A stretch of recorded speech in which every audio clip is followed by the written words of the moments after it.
السلام علیکم ورحمۃ اللہ وبرکاتہ۔ اکثر ہم سنتے ہیں کہ 15ویں شعبان کی رات کو شب برات کہا جاتا ہے اور اس رات کو مخصوص عبادات، مخصوص نمازیں اور رسمیں ادا کی جاتی ہیں۔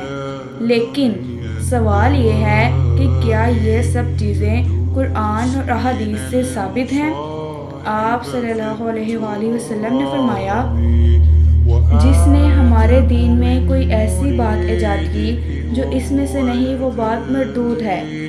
اور قرآن پاک میں کہیں پر بھی 15 شعبان کی رات کو کسی خاص عبادت یا کسی رسم یا کسی بھی قسم کے جشن کا ذکر موجود نہیں ہے۔ صحابہ کرام، ائمہ اور تابعین میں سے کسی میں سے بھی ہمیں اس بات کا ثبوت نہیں ملتا کہ انہوں نے اس رات کو کسی خاص عبادت کے لیے چنا ہو یا پھر انہوں نے اس رات کو کچھ بانٹا ہو۔ تو یہ تمام چیزیں جو ہمارے دین کا حصہ بن چکی ہیں، یہ ہمارے دین کا حصہ نہیں ہیں۔ اور آپ صلی اللہ علیہ وآلہ وسلم نے فرمایا، جس نے ہمارے دین میں کوئی ایسی بات ایجاد کی جو اس میں سے نہیں، تو وہ بات مردود ہے۔ اور یہ تمام چیزیں بدعت ہیں اور ہر بدعت گمراہی ہے۔ اسلام ہمیں ہر رات اللہ تعالیٰ سے مانگنے کی اجازت دیتا ہے۔ ہمارے لیے توبہ کا دروازہ ہمیشہ کھلا رہتا ہے اور اللہ تعالیٰ کی رحمت کسی ایک رات کے ساتھ خاص نہیں ہے۔ اللہ تعالیٰ کا قرآن پاک میں ارشاد ہے، وَاعْتَصِمُوا بِحَبْلِ اللَّهِ جَمِيعًا، اور اللہ کی رسی کو مضبوطی سے تھام لو۔ شب برات یعنی 15 شعبان کی رات کے متعلق کوئی بھی حدیث ثابت نہیں ہے۔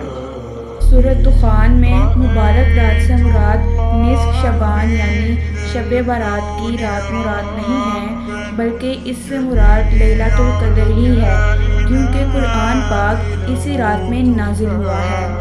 شب برات کی بدعات میں نماز، مخصوص حلوہ اور روحوں کی آمد کے غلط عقیدے کے ساتھ قبرستان جانے کی رسومات اور نماز جیسی خود ساختہ جو بدعات ہیں وہ شامل ہیں، جن کا دین سے کوئی بھی جو ہے وہ ثبوت ہمیں نہیں ملتا، جن کا اسلام میں کوئی بھی ثبوت نہیں ہے۔ لہٰذا شب برات کو ایک تہوار کے طور پر منانا اور اس دن کو زیب و زینت کے ساتھ خاص کر لینا، یہ تمام چیزیں بدعات ہیں اور ہر بدعت گمراہی ہے۔ ہمیں چاہیے کہ ہم دین کو قرآن و سنت کے ساتھ سمجھیں اور ان غیر ساختہ رسومات سے بچیں جن کا ہمارے اسلام سے کوئی بھی تعلق نہیں ہے۔